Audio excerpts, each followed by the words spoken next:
So roughly 18 months ago, Elgato released their 4K-X video capture interface. Now, it has taken roughly 18 months for Elgato to actually come up with a capture application for Mac, so you can use your 4K-X on a Mac with some Elgato capture software. So just let that sink in for a moment. 18 months after its release, Elgato finally come up with an application of their own, so you can use the 4K-X and presumably other Elgato capture interfaces on Mac, or very specifically Mac OS on Apple Silicon. Anyway, what it is, it doesn't work. The application is terrible. There's loads of problems with it and loads of restrictions within it, and that's exactly what I'm going to show you in this video. But just before I get into this bit of a deep dive type thing, a big massive thank you to another YouTuber who is Hinkle TV, because they let me know that the new app had been released. Anyway, there'll be a link to Hinkle TV's channel somewhere on screen and in the, the video description and stuff, so go and check out their channel. Anyway, let me get into this and show you what the problems are. Okay, so I'm onto my Mac, and this is an M4 Max MacBook Pro, which is obviously powerful enough to be running this particular application. And then this is the app itself. So this is the Elgato Studio recording app. So what I'm going to do first of all is to run through the settings for the Elgato Studio app. So if I just click on settings here, so the first thing is general, and this is just going to give us color themes, so light or dark themes for the interface. Now if I go to updates, this is self-explanatory. We can check for updates here and what have you, or automatically install updates. And then there are two types of updates. There are the release candidate updates there, or we can go for the beta updates. Now at the moment, this realistically is beta software, so the latest update is a beta, and I'm going to hazard a guess that this will probably be in beta for some time as well. Anyway, if I come down here to devices, this is where we can choose whatever compatible Elgato capture cards are attached to the system. And as we can see here, I've got the 4K-X. Now if I come into recording, to start off with, we've got our resolution selection for the recording. So if I tap into here, we've got 720, 1080, 1440 or 2160, which is 4K UHD. Then we've got recording path, and as you can see here, I've done a custom location, and what I've done here is just made up like a folder on the desktop called Elgato Capture, and that's where I'm putting my captures to. And then we've got the basic file names. So we've got file name prefix here, which is something where you can change that to something if you want. And then we've got other kinds of file format and data here as well, like date and time for the name and stuff of the file when you record it. Now, as we can see immediately, there are a bunch of things missing here. So whilst we can select the resolution of the recording, we do not have any option for the frame rate of the recording. Also, we don't have any options for selecting a codec, and then we also don't have any options for the bitrate for whatever codec is being used. So basically, this is extremely limited. You have basically no options. You are stuck with the codec, you are stuck with its bitrate, and you are stuck at the frame rate that it wants to record at. Anyway, that's basically the settings done with there. Now, if we have a look up here, if I tap into this box here, this is telling us that I've got a PlayStation on the input, which is set to 4K, 119 point something frames per second. Basically, it's 120 FPS in 4K from the PlayStation. Now here it's telling us what the card is that we're using on here, or the capture device, which is the 4K-X. And then it's telling us here what the HDMI output's doing from the 4K-X. So in this instance, it is passing through the 4K signal at 120 FPS. And then as far as the recording format is concerned here, this is saying it is 4K 120 frames per second or 4K UHD. So very importantly, this is saying that it is 4K 120 frames per second for the recording format. So although it says 120 there and 119 on the input, I'm just going to guess at this point that they're probably meant to say the same thing. But nonetheless, as we can clearly see, it is recording 4K 120 frames per second. And then down here, as far as the audio input is concerned, it's selecting the HDMI audio input.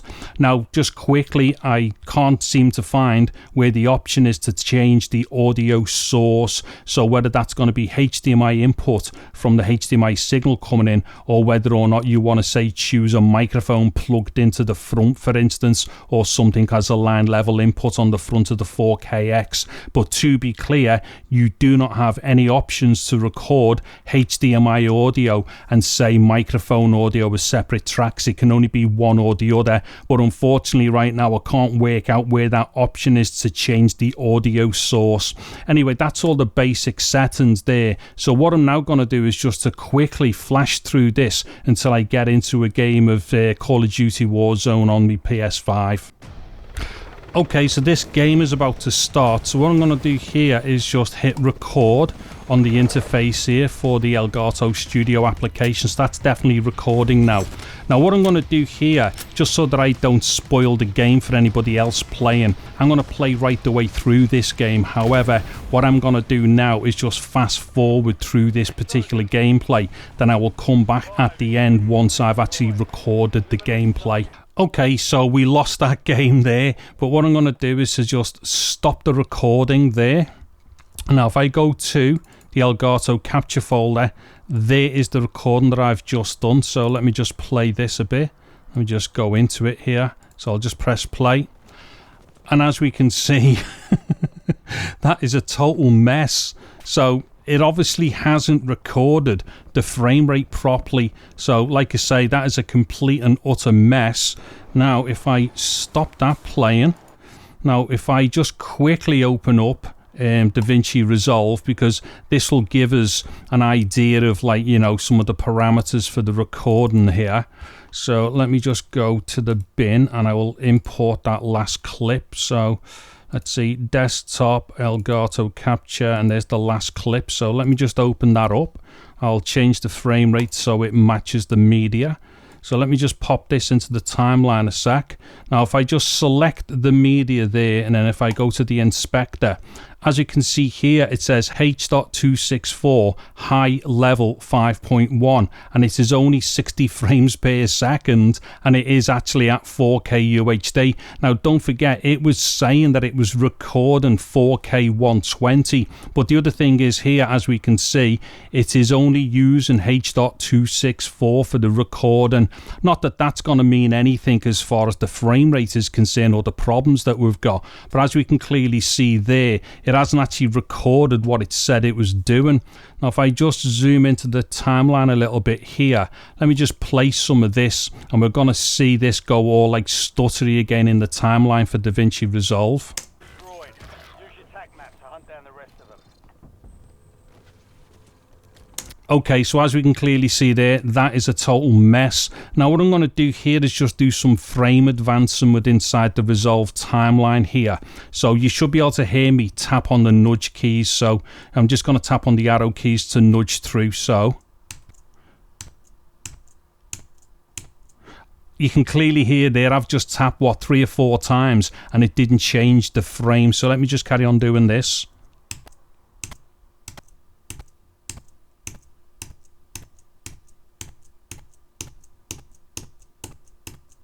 As we could see there, it played, I think, 3 or 4 consecutive frames, then it wouldn't play any new frames for about 5 or 6 goes. Let me just do one more here. So they're changing frame. However, it stopped changing now, so no frame update, no frame update, no frame update, no frame update, no frame update, then a frame update. So as we can clearly see there, then the actual recording is shot to bits. So not only did it not record 4K 120, which is what it was leading us to believe, it hasn't even recorded 60 frames per second properly. Okay, so I'm just going to exit Resolve here. Now what I'm going to do, I'm just going to swap some settings on my PS5 here. So I'm going to go to 60 FPS and then try it again. Okay, so I've now just switched my PS5 over to 4K 4K60. So if we have a look at this overview up here now, as we can see, it is saying the PlayStation is 4K59. Basically what that means is 4K 59.94. So 5994 is essentially the NTSC variation of 60 FPS, but I'll just call it 60 for just like shorthand purposes here.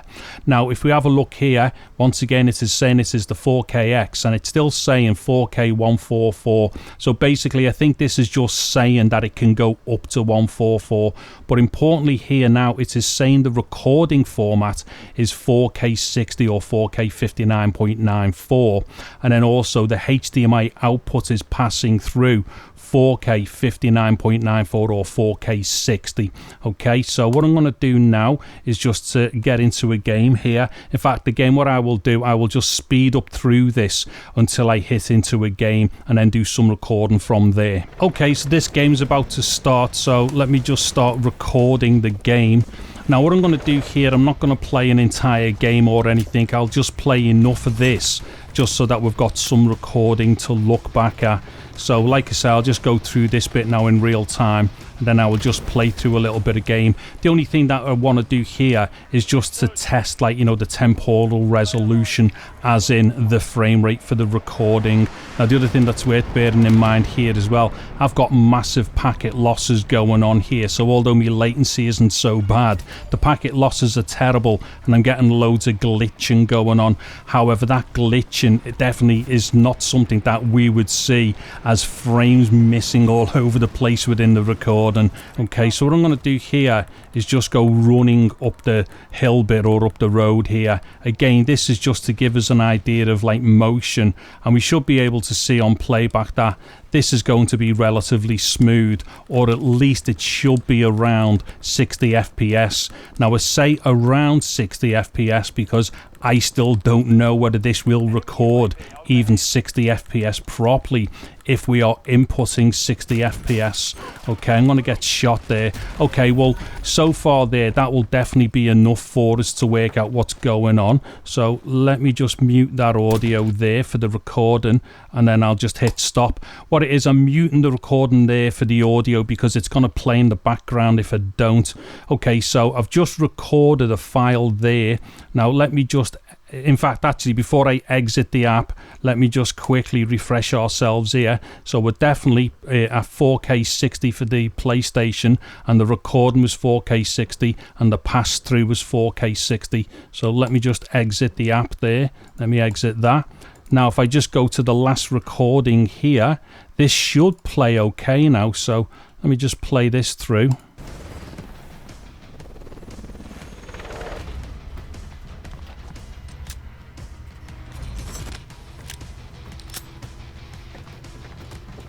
Okay, there are a couple of little weird drop frames there. However, that might be the latency within the game or the lag. Now what I'm going to do is just fast forward here. I'll get to this point and then play through.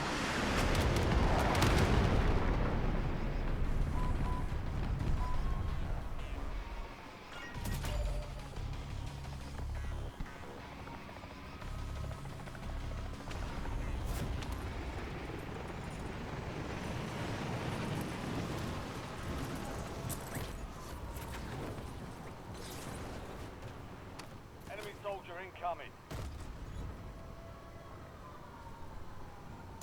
Okay, now at this point, obviously, I'm just running up this road, so this should definitely give us an idea of the temporal resolution or the accuracy of the frame rate. But don't forget, there are a couple of weird drop frames in here due to, like, you know, my latency and stuff. But this basically does look like it is around 60 FPS.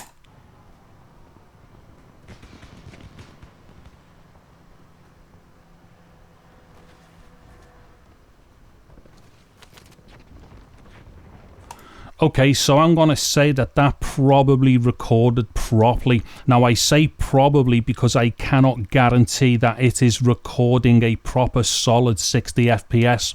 Now, what I'm going to do is just exit that. Hold on, let me get rid of that. Again, I'm just going to launch into a quick thing with DaVinci Resolve, and we should be able to see exactly what's gone on with the recording as far as, like, you know, the codec and the frame rate are concerned. So let me just import media, and it'll be the last one there. I'll change the timeline so it matches the media. So let me just drop the media into the timeline here. Let me just go up to this point here.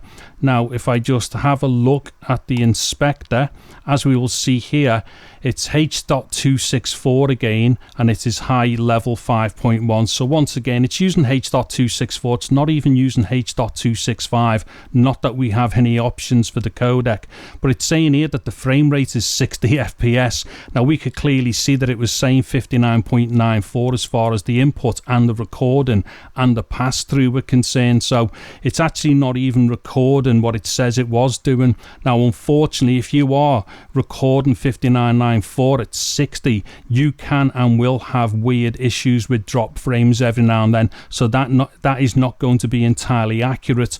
However, if I just play from here, we will definitely see something which is relatively smooth. Enemy soldier incoming.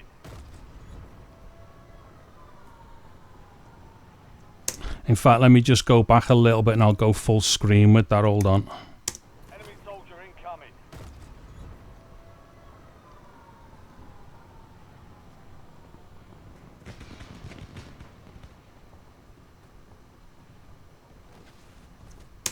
And again, what I'll do here is just do some frame advancing and what have you.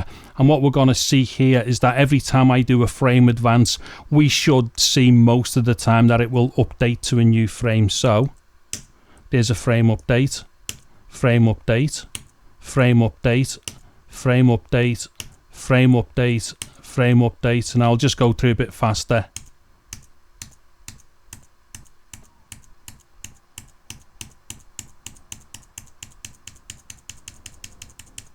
Okay, so basically that has recorded 4K 60 there. Anyway, what I'm going to do now is just shoot off and do a bit of an end summary. Okay, so to an end summary, and I will try to keep this as short as I can because basically I've just shown you all the problems to do with this new software by Elgato for capturing on the Mac. Now, in a nutshell, we've basically got like a few things which are massive problems. First one is you cannot select the frame rate for the recording. The second one is you cannot select the codec that you want to use for the recording. And the third one, which is quite possibly the worst one, is you have got absolutely no control over the bit rate either for the recording. Now, those three things there, they are basically like, you know, the primary functions of any type of recording software, and we don't have access to any of it with this new Elgato recording software. Now, there's a few other things that I just want to quickly go back over again. So, recording in 4K 120, the software was clearly saying that that's what it was also recording as well, but it obviously wasn't, because when we looked at the file afterwards with inside Resolve, it was at 4K 60. But although it was at 4K 60, it did not record anywhere near 60 frames per second.